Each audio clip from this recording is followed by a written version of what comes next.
Ooh, this one, I've been telling them about this one. 5 basic steps to weight loss. I'm gonna sum it up in 5. Now, if you do these 5 things, you will see dramatic drops and decreases in body fat. For the first 10 people that comment, I'll do something I never did no matter what platform you're on. For the first 10 people who comment below, I'm gonna send you my 21-day reset. This will reset your insulin and allow you to drop body fat. There is a meal guide in here. Everything is in here. Comment below. First 10 people get a copy. All right, let's go right into this. First things first, all right? And this one's going, you guys hear me talk about sugar, right? And I know the calories in, calories out, and you know, they're saying just eat sugar, just manage your calories. I'm saying don't eat sugar. I'm saying stay away from sugar. I'm saying moderate sugar because sugar is a toxin first and foremost. So all these flexible dieters and all these gurus out there that are saying, oh, a calorie is a calorie, just, you know, sugar, whatever you want, just put it in there.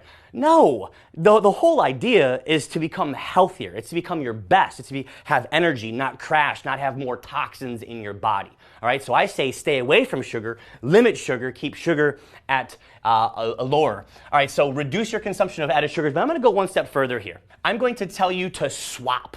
All right, so take your calories, and this is for all the flexible dieters out there, right, who say, oh, you're just gonna reduce calories. I don't want you to reduce calories. I don't want you to go on a crash course diet. I don't want you to do that. What I want you to do is I want you to take the sugars, right, the processed, refined sugars, and I just want you to swap them with whole carbs. All right, sweet potato, write this down, get your notebook out. Sweet potato, steel cut, gluten-free steel cut oats. You could have a little bit of sprouted grains, some Ezekiel bread. I'm okay with that. You could have white rice. You could have some gluten-free rice cakes. All right, so if you stick with those, all right, swap them, sugar for complex carbohydrates, all right? Second thing, all right, reduce your consumption of refined grains, white flour, bleach flour, white bread, wheat bread, garlic bread, Panera's bread, your mama's bread, your grandma's bread, everybody's fucking bread. Get rid of it, all right? There's no nutritional value. Like, why would you want to eat something with zero nutritional value? It's going to leave you bankrupt. No nutritional value, but you're still going to eat it because you've got your macros all dialed in and you just want to have some bread. There's no value in it. Number 3. Moderate your protein intake. A lot of us, the great thing about protein is, number 1, all right, it has the highest thermic effect of food, meaning that you actually burn more calories through digestion when you're digesting protein over any other macronutrient. All right, I think it's like 10, 15, 20% of the calories you eat that way actually get burned through the process. All right, so what does moderate protein look like? Start with 0.8. Like if you are not used to eating a lot of protein, all right, you're like, Michael, I just need a starting place. I would start at 0.8 grams per pound of body weight. Now, if you're over 30% body fat, this can change because I don't want someone that's 300 pounds necessarily eating 300 grams of protein, right? It just depends. So this is per pound of body weight. Say you're 20%, 25% less body fat. Otherwise, you could probably cut your weight in half and do that. All right. Then try to get this thing up to 1. If you're weight training, 1.2, 1.5. Right? And moderate this. This stays consistent every single day while you fluctuate your energy sources, carbohydrates or fats. Next one, all right? Increase your consumption of natural fat. I'll give you some examples here, but I said cut here, all right? So for all of you calorie counters and all of you Scientologists up there, I said cut here, all right? You're gonna cut added sugar. You're gonna cut grains. I actually said swap here. You're gonna cut grains, and look, you're going to increase, because most of you are not eating enough protein, you're going to increase your protein here, and you're going to increase the consumption of natural fats. Why? Because fats are very satiating, just like protein, they're very satiating. Now, they're also more calorically dense, but you're not going to get fat eating coconut oil and avocados and olives. You're not going to do that. Now, some people say, well, what about almond butter, right? What about nut butter, right? Nut butter is processed. Try overeating a bag of raw, unsalted almonds. You think you can do it? Probably not. You're not getting fat on raw almonds. You're getting fat on nut butter and peanut butter. Last but not least, increase consumption of fiber and vinegar. Fiber.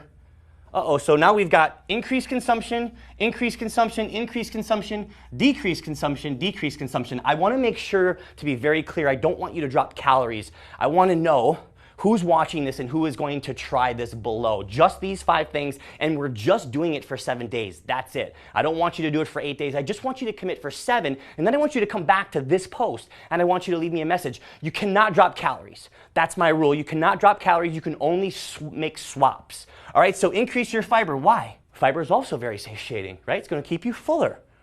Vinegar. Ooh, what about the vinegar? There's something in vinegar called acetic acid, and it's great for your metabolism. And ACV is also shown to drop your blood triglycerides, all right? So it is great. You could do it before a meal. And every single day for 7 days, I want you to do this, all right? These 5 things will be amazing and very impactful on your weight loss journey. In fact, some of you are going to be like, oh my gosh, I can actually live like this, right? I can actually do this, right? I don't want you to cut calories. I don't want you to starve yourself. Let's be smart. The whole idea behind this is only one thing, all right? For you, it's fat loss. For me, I'm saying, great, fat loss is a side benefit of the new awarenesses and the new education and learning about yourself that's going to happen through this. That's the most important thing. Fat loss is actually just a side benefit of more awareness around nutrition and the things that you eat and consume. Right? You, if you're looking at a mirror and you're not happy because you're overweight, that's because you've got poor consumption habits. You've got no awareness around your nutrition and what's actually going in your body. So as soon as you put that awareness around it, right? As soon as you do something like this and you start to understand how foods are making you feel, then what happens is when you put something in your body that doesn't agree with you because you haven't eaten in a while, your body's going to tell you, it's going to send an awareness here that says, oh my gosh, I shouldn't have that. So it's about being more aware of this, of what you're doing, so that you can start to schedule and you can start to deploy the things in your life that make you feel good, that make you come alive. Because nutrition, the things that we eat, it's not supposed to make us crash. We shouldn't have to reach for energy drinks in the afternoon, right? We should use the fuel from our food to have energy and not crash and live the life that we want.